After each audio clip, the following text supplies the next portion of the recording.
जय हिंद साथियों, आज के इस क्लास में आप सभी का बहुत बहुत स्वागत है। तो साथियों, बिहार पुलिस सिपाही नई भर्ती 2026 के लिए आज जीके और साइंस को मिलाकर 40 प्रश्नों का एक छोटा सा टेस्ट लेकर आए हैं। तो साथियों, आप लोग पूरा टेस्ट को लगाइए और इस 40 प्रश्न में से आप कितने क्वेश्चन बना पाते हैं ये आपको सेशन के लास्ट में कमेंट करके बताना है। और जिन्होंने अभी तक इस बैच को ज्वाइन नहीं किया है, फटाफट से जाकर आप लोग ज्वाइन कर सकते हैं। किस प्रकार से ज्वाइन करना है ये व्हाट्सएप नंबर है, इस पर मैसेज करके आप लोग पूछ सकते हैं। तो चलिए इसी के साथ आज के सेट को स्टार्ट करते हैं। तो देखिए, आज का पहला क्वेश्चन है, हरे रंग का पदार्थ जो पौधों में प्रकाश संश्लेषण करता है वह निम्नलिखित में से कौन है। चलिए क्वेश्चन नंबर 1 के लिए आप लोग आंसर बताइए। हरे रंग का पदार्थ जो पौधों में प्रकाश संश्लेषण करता है वह क्या है। तो यहाँ पर इसका सही जवाब है, ये है क्लोरोफिल। यहाँ पर फर्स्ट ऑप्शन आपका सही जवाब है क्लोरोफिल। अब यहाँ से क्वेश्चन पूछा जाता है क्लोरोफिल में कौन सा धातु पाया जाता है, तो याद रखिएगा क्लोरोफिल में मैग्नीशियम पाया जाता है। तो यहाँ पर आंसर क्या होगा हमारा, क्लोरोफिल।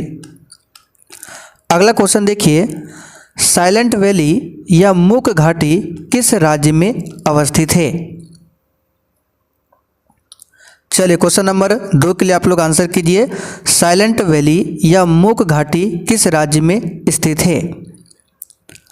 तो साथियों, ये जो है केरल राज्य में स्थित है। यहाँ पर डी ऑप्शन आपका सही जवाब है। अगर आपसे पूछे फूलों की घाटी कहाँ पर स्थित है, तो याद रखिएगा उत्तराखंड में है फूलों की घाटी। अच्छा, सिलिकॉन सिटी के नाम से किस शहर को जाना जाता है, तो याद रखिएगा कर्नाटक की राजधानी बेंगलुरु को। अगला क्वेश्चन, गोवा किस नदी पर अवस्थित है। और जो भी साथी चैनल पर पहली बार आए हैं, आप लोग चैनल को सब्सक्राइब कर लीजिए ताकि बिहार पुलिस से संबंधित आपका एक भी क्लास छूटे ना। तो साथियों, गोवा जो है मांडवी नदी पर अवस्थित है। यहाँ पर बी ऑप्शन आपका सही जवाब है, मांडवी नदी। और साथियों, यहाँ पर आप लोग देख सकते हैं आपको बैच में डेली इसी प्रकार से एक नोट्स मिल जाएगा। ये जो नोट्स है आपके एग्जाम के लिए बहुत ज़्यादा इम्पोर्टेंट है। इसी प्रकार से आपको स्पेशल बिहार जीके का नोट्स मिल जाएगा, क्वेश्चन बैंक भी आपको इसी प्रकार से मिल जाएगा। तो ये सब नोट्स आपको बैच में मिलेगा। किस प्रकार से ज्वाइन करना है ये हमारा व्हाट्सएप नंबर है, मैसेज करके पूछ सकते हैं। चलिए आगे बढ़ते हैं।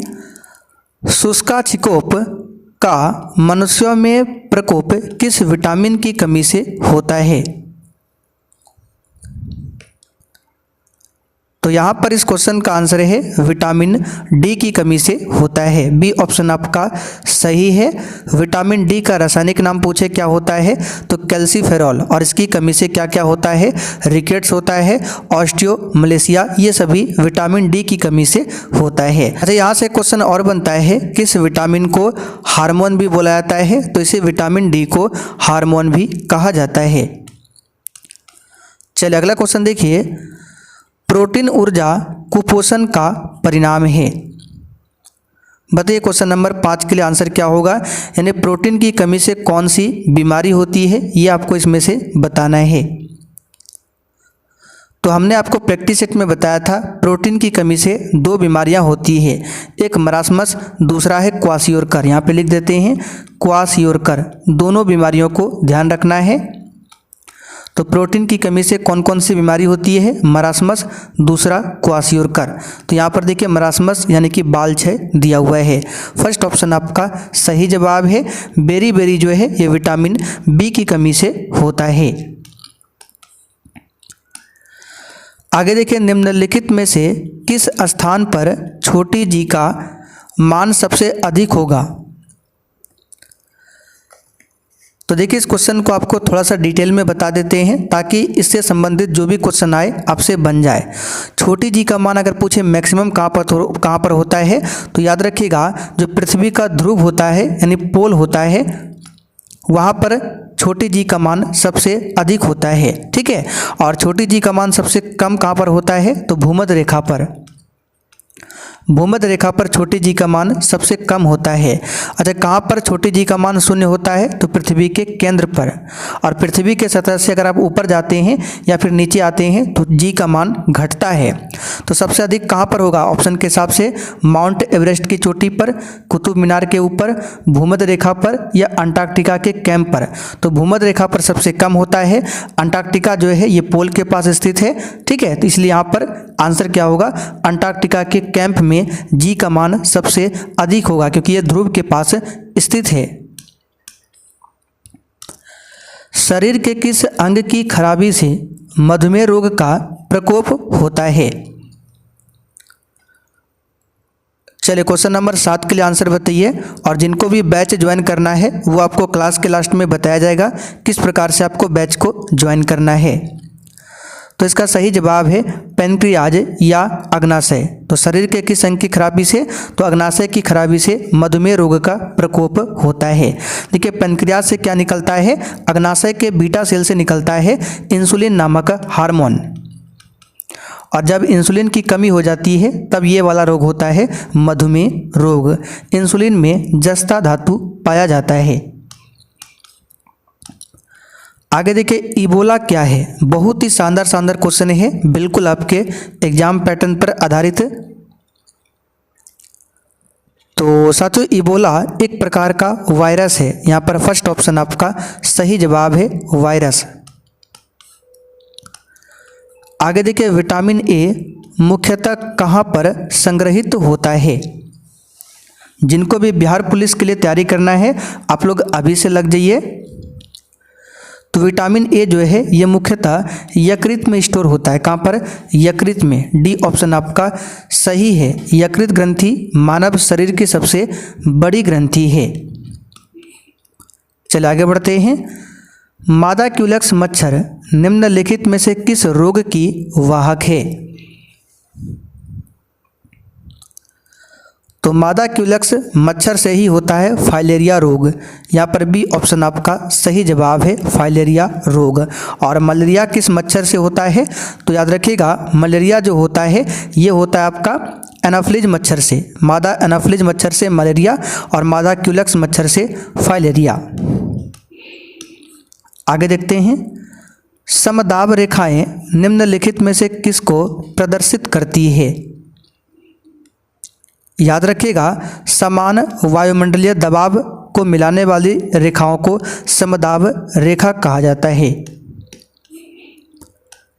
इनमें से कौन सी नदी कच्छ के रन में समाहित होती है? यानी कि कौन सी नदी है जो कच्छ के रन में जाकर विलुप्त हो जाती है? तो यह है लूनी नदी। यहाँ पर बी ऑप्शन आपका सही जवाब है लूनी नदी। लूनी नदी की कुल लंबाई 320 किलोमीटर है। आगे देखिए थायराइड ग्रंथि का स्थान कहाँ पर है? तो साथियों थायराइड ग्रंथि ये गला में होता है। कहाँ पर? गला में। बी ऑप्शन सही है। चलिए आगे बढ़ते क्वेश्चन 14। साधारण नमक का रासायनिक नाम निम्नलिखित में से क्या है? तो साथियों साधारण नमक का रासायनिक नाम होता है सोडियम क्लोराइड। सोडियम क्लोराइड सूत्र होता है NaCl। चलिए आगे देखते हैं। तारों का रंग किस पर निर्भर करता है? तो साथियों तारों का रंग जो है उसके तापमान पर निर्भर करता है। यहाँ पर फर्स्ट ऑप्शन आपका सही आंसर है। चलिए आगे देखते हैं। डॉक्टर नॉर्मन ई बोरलॉग किस देश से थे? बताइए डॉक्टर नॉर्मन ई बोरलॉग किस देश से थे?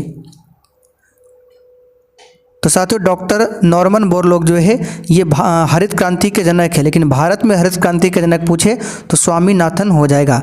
ये अमेरिका से संबंधित थे। सी ऑप्शन आपका सही जवाब है। चलिए आगे देखिए। आयोडीन टेस्ट का प्रयोग किसकी उपस्थिति जांचने के लिए होता है? डी राइट आंसर करेंगे कार्बोहाइड्रेट। ठीक है आंसर क्या होगा? कार्बोहाइड्रेट। भारतीय संविधान का कौन सा अनुच्छेद छुआछूत उन्मूलन से संबंधित है? तो कौन सा अनुच्छेद छुआछूत उन्मूलन से संबंधित है?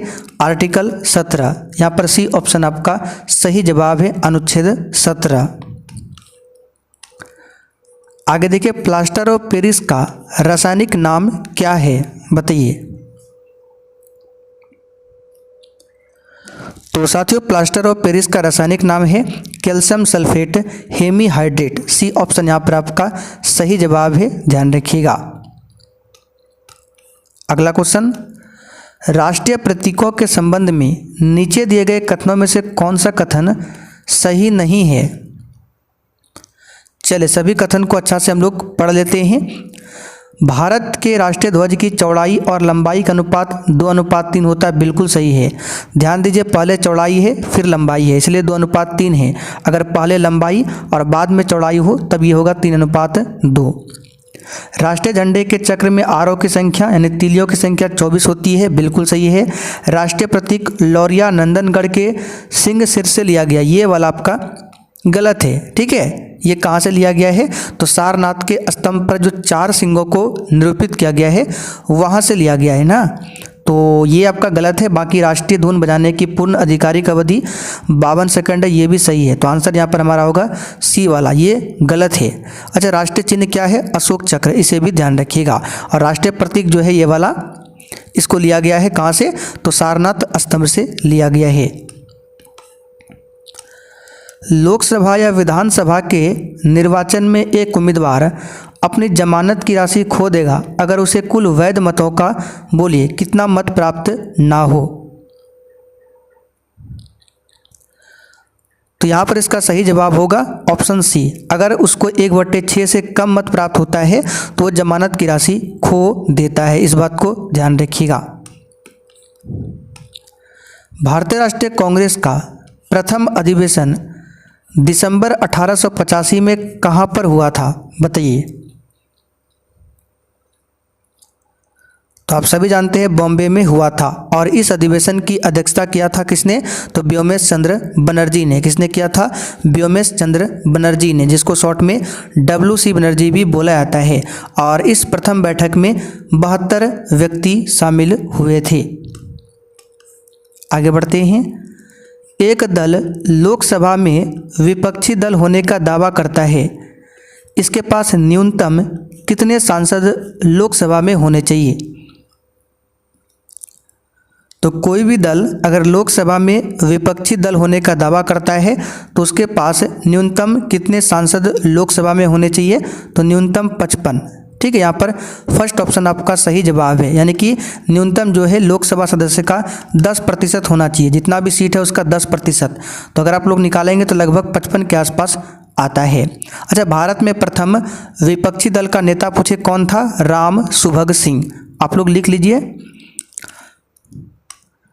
ग्राम पंचायत का कोई सदस्य हस्तलिखित आवेदन मुखिया को समर्पित कर त्यागपत्र दे सकता है, ठीक है। तो आवेदन समर्पित करने के कितने दिनों बाद त्यागपत्र प्रभावी माना जाएगा? और देखिए, आपको लिखने की भी ज़रूरत नहीं है, जितने भी क्वेश्चन आपको बताए जाते हैं ये पूरा क्वेश्चन आपको 1 लाइनर नोट्स में मिल जाएगा बैच में। तो इसका सही जवाब है 7 दिनों बाद। भारत में स्वतंत्रता के बाद प्रथम आम चुनाव कब संपन्न कराए गए? तो 1951-52 में हुआ था। तो ऑप्शन में देखिए 1952 दिया हुआ है। अच्छा, लोकसभा का गठन कब हुआ था? आप लोग बता सकते हैं कमेंट करके, लोकसभा का गठन कब हुआ था। निम्नलिखित पंचवर्षीय योजनाओं में कौन सी योजना अनावृष्टि और 2 युद्धों के कारण प्रभावित हुई थी? तो इसमें से है तीसरी पंचवर्षीय योजना, ठीक है। तीसरी पंचवर्षीय योजना, ये 2 युद्ध यानी कि भारत चीन और भारत पाकिस्तान जो युद्ध हुआ था, ठीक है, भारत चीन 1962 में और भारत पाकिस्तान 1965 में हुआ था, इसी में प्रभावित हुआ था तीसरी पंचवर्षीय योजना। इस बात को ध्यान रखिएगा। तीसरी पंचवर्षीय योजना का कार्यकाल 1961 से 66 हो जाएगा। तृतीय पंचवर्षीय योजना का काल है 1961 से 66। बिहार में किसान सभा की स्थापना किनके द्वारा की गई? तो नॉर्मल सा क्वेश्चन है, सहजानंद सरस्वती के द्वारा। बी ऑप्शन सही है। 1860 में प्रकाशित नील दर्पण नील की खेती करने वालों की दुर्दशा चित्रित करता है। तो नील दर्पण के रचनाकार कौन थे, ये आपको बताना है। तो यहाँ पर इसका सही जवाब है दीनबंधु मित्र। कौन हो जाएगा? दीनबंधु मित्र। आगे देखिए, द्रोणाचार्य पुरस्कार किस क्षेत्र में दिया जाता है, बताइए। तो साथियों ये दिया जाता है क्रीड़ा प्रशिक्षण के क्षेत्र में। ठीक है, यहाँ पर सी ऑप्शन आपका सही जवाब है। क्रीड़ा यानी कि खेलकूद प्रशिक्षण में दिया जाता है। आगे देखते हैं, राष्ट्रीय खेल दिवस 29 अगस्त को मनाया जाता है। ठीक है, तो यह निम्नलिखित में से किन से संबंधित है? आंसर है मेजर ध्यानचंद से। फर्स्ट ऑप्शन आपका सही जवाब है। मेजर ध्यानचंद को हॉकी का जादूगर भी बोला जाता है। आगे बढ़ते हैं, मैग्सेसे पुरस्कार रमन मैग्सेसे के नाम पर दिया जाता है। वे किस देश के राष्ट्रपति थे, बताइए। तो यहाँ पर इस क्वेश्चन का आंसर क्या होगा?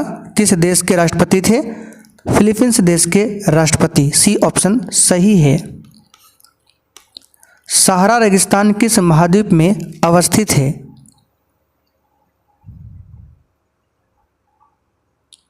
तो साथियों सहारा मरुस्थल जो है अफ्रीका महाद्वीप में। कहाँ पर है? अफ्रीका महाद्वीप में। सी ऑप्शन आपका सही जवाब है। सहारा मरुस्थल विश्व का सबसे बड़ा मरुस्थल है। आगे देखिए, डूरंड कप किस खेल से संबंधित है, बताइए। तो ये फुटबॉल से संबंधित है। बी ऑप्शन सही है। बिहू किस राज्य का लोक नृत्य है, बताइए। तो साथियों बिहू जो है असम का लोक नृत्य है। यहाँ पर फर्स्ट ऑप्शन आपका सही जवाब है, असम का। आगे देखिए, पेरू की राजधानी कहाँ पर है? तो पेरू की राजधानी है लीमा। सी ऑप्शन आपका सही जवाब है। आगे देखिए, चेरनोबिल परमाणु संयंत्र जो अब बंद है ये कहाँ पर है? तो ये यूक्रेन में है। बी ऑप्शन आपका सही जवाब है, यूक्रेन। आगे देखिए, जापान की मुद्रा क्या है? तो साथियों जापान की मुद्रा का नाम है येन। क्या है? येन। आगे बढ़ते हैं 38। ट्रेन टू पाकिस्तान पुस्तक निम्नलिखित में से किसने लिखी है? तो ये लिखा है खुशवंत सिंह ने। यहाँ पर डी ऑप्शन आपका सही है। आगे बढ़ते हैं, विंग्स ऑफ फायर पुस्तक के लेखक कौन है? तो विंग्स ऑफ फायर पुस्तक के लेखक है अब्दुल कलाम। ठीक है, क्या हो जाएगा? APJ Abdul Kalam. B option यहाँ पर आपका सही जवाब है। इन्हें भारत का मिसाइल मैन भी बोला जाता है। आखिरी क्वेश्चन, कौन सा देश sugar bowl of the world के रूप में जाना जाता है? तो यह है क्यूबा। फर्स्ट ऑप्शन आपका सही जवाब है, क्यूबा। ठीक है, अगर पूछे भारत में चीनी की सबसे अधिक मिलें कहाँ पर है, तो याद रखिएगा महाराष्ट्र में। तो साथियों आज का सेट कंप्लीट होता है। अब चलिए जिनको भी बिहार पुलिस एग्जाम के लिए बैच को ज्वाइन करना है, आइए आपको बता देते हैं किस प्रकार से बैच को ज्वाइन करना है। तो बैच को ज्वाइन करने के लिए सबसे पहले प्ले स्टोर से ये वाला एप्लीकेशन डाउनलोड कर लीजिएगा। उसके बाद ओपन करने के बाद आपको ऑल कोर्स पर क्लिक करना है। जैसे ही क्लिक करेंगे तो यहाँ पर देख सकते हैं सबसे नीचे आ जाना है। सबसे नीचे से सेकंड नंबर ऊपर देखना है आपको, बिहार पुलिस नई भर्ती 2026 लिखा हुआ मिलेगा। तो यहाँ पर पेमेंट करके आप लोग इस बैच को ले सकते हैं। बैच में क्या क्या मिलेगा सब कुछ लिखा हुआ है। बाकी कोई भी और भी समस्या आती है तो ये व्हाट्सएप नंबर है, इस पर मैसेज करके पूछ सकते हैं।